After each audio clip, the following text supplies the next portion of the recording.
Bataan has fallen. The Philippine-American troops on this war-ravaged and blood-stained peninsula have laid down their arms. With heads bloody but unbowed, they have yielded to the superior force and numbers of the enemy. The world will long remember the epic struggle that Filipino and American soldiers put up in the jungle fastnesses and along the rugged coast of Bataan.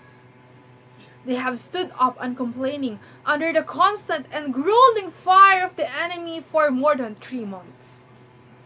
Besieged on land and blockaded by sea, cut off from all sources of help in the Philippines and in America.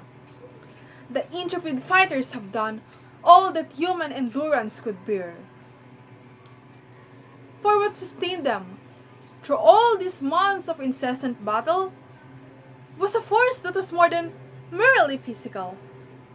It was the force of an unconquerable faith, something in the heart and soul that physical hardship could not destroy. It was the thought of native land and all that it holds most dear.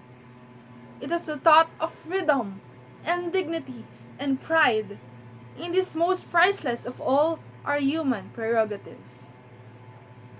The adversary, in the pride of his power and triumph, will credit our troops with nothing less than the courage and fortitude that his own troops have shown in battle. Our men have fought a brave and bitterly contested struggle. All the world will testify to the most superhuman endurance with which they stood up until the last in the face of overwhelming odds. But the decision had to come. Men fighting under the banner of unshakable faith are made of something more than flesh, but they are not made of impervious steel.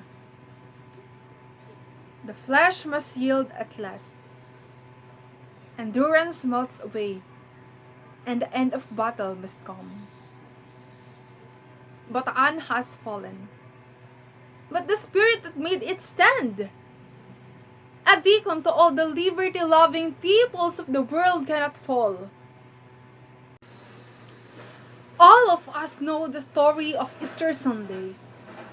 It is the triumph of light over darkness, life over death. It was the vindication of a seemingly unreasonable fate. It was the glorious resurrection of a leader, only 3 days before defeated and executed like a common felon.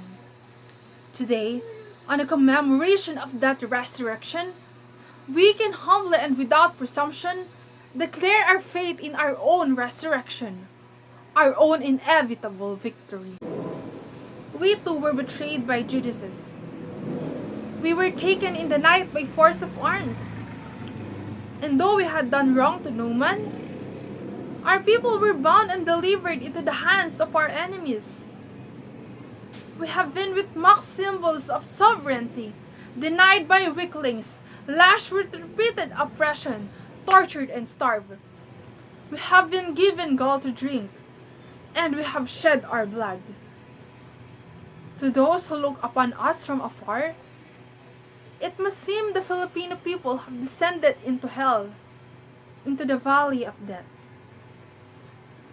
But we know that the patient and watching men who said their prayers in the hills of Bataan have not lost faith. And we know that the hushed congregations in the churches throughout the land drew from the gospel as much renewed hope in their resurrection. To all of them we give today the message of an angel in the Easter morning. Be not afraid, for he is risen. We too shall rise. After we have paid the full price of our redemption, we shall return to show the scars of sacrifices that all may touch and believe. When the trumpet sound an hour, we shall roll aside the stone before the tomb, and the tyrant guards shall scatter in confusion. No wall of stone shall then be strong enough to contain us. No human force shall suffice to hold us in subjection. We shall rise in the name of freedom, and the East shall be alight with the glory of our liberation. Until then, people of the Philippines, be not afraid. Bataan has fallen by Captain Salvador P. Lopez.